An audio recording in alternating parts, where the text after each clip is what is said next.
Ako si Trisha. Tamad ako pero marami akong utang.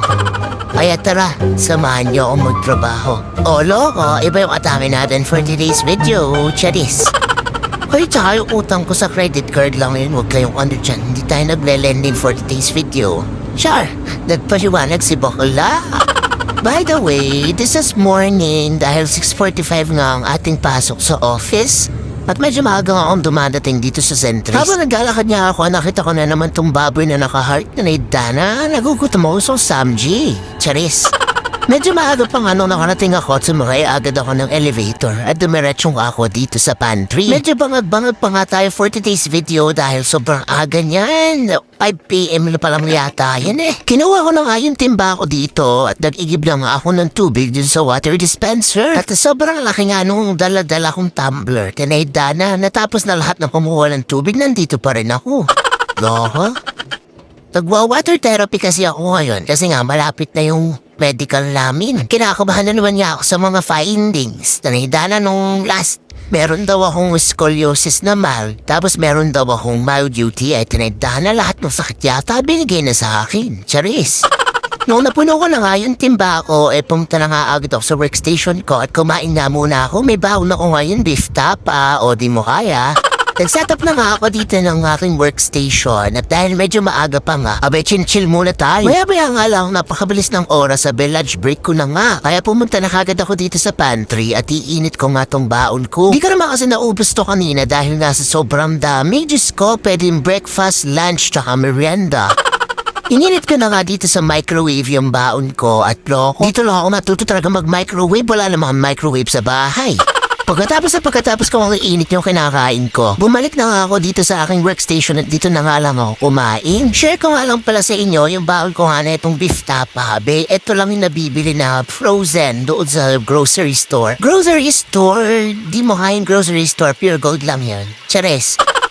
Naisipan ko nga magbaon na nga lang dahil kapag bumibili pa ako at bumababa, isang oras na lunch break ko na nga kalahati ka agad pagbili pa lang.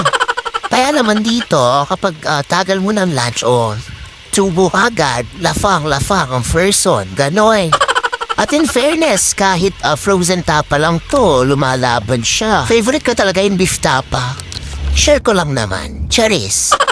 Napakamalas na ng oras, pauwi na nga ako neto. Kanina nga habang nagtatrabaho, latang-lata na ako nung nag-uwi bigla ako sa migla. O, diba?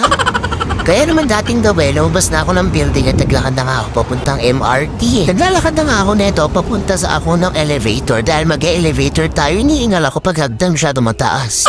Kung nakasakay na nga ako ng elevator, saglit na lang, lumabas na nga din ako dahil second floor lang naman to. Naglakad na nga ako palabas at naglakad na nga ako papunta ng platform. May dala naman kasi akong beep card yan, kaya hindi na tayo bibili ng card, gano'n. Naghintay nga lang ako saglit dito sa platform para dumating na nga yung train at maya-maya nga lang dumating na nga. At fast forward na nga, nung nakarating na nga sa train, nakasakay na ako dito sa bus pa uwi. Wala nga daw UV kasi napapuntang Kalumpit at pupunuin pa. Kaya naman napagdesisyonan ko nga, mag-bus na nga lang papuntang Malolos at magpapasundo na lang ako kay Dati. Habang nasa biyahe nga ako, tinamaan naman ako ng mas sobrang anto. Ilang linggo na rin kasi akong puyat, wala akong matinong tulog. Kaka-edit ng kaka-edit, kala mo naman talaga umikita ng malaki. Takang na ito Chares. At nung nagising na nga ako nung natutulog, nandito na nga kami sa Graceland sa may BSU. Diyos ko, reminiscing the memories of college. Kala mo naman talaga may memories.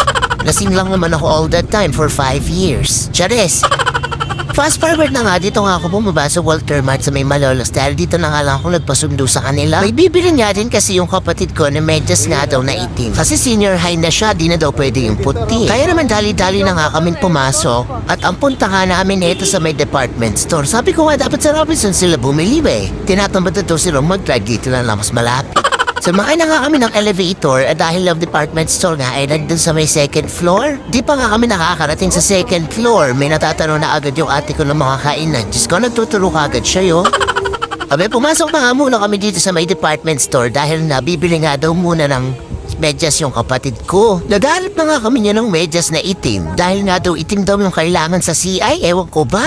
Sabi ko nga sa nanay ko, ibili na nung maganda-gandang klase, hindi yung isang laba, Diyos ko. Nakalabas agad yung isang daliri ng pamo. Lahat ng medyas ko dati, ganun. Loko? Habang namimili nga sila, nakita ko naman tong dress at nung tinisukat ko nga, mukhang di ka siya sa akin. Pag nagka-size na ako siguro tsaka may kulay red na bibiling ko na. Charis! Nung napili na nga yung mami ko ng medyas ng kapatid ko, binayaran na nga niya. Diyos ko, nagbunga nga siya doon sa may cashier. Ibang klase talaga to si Bulmer. Napatulala na lang yung daddy ko sa Gedli.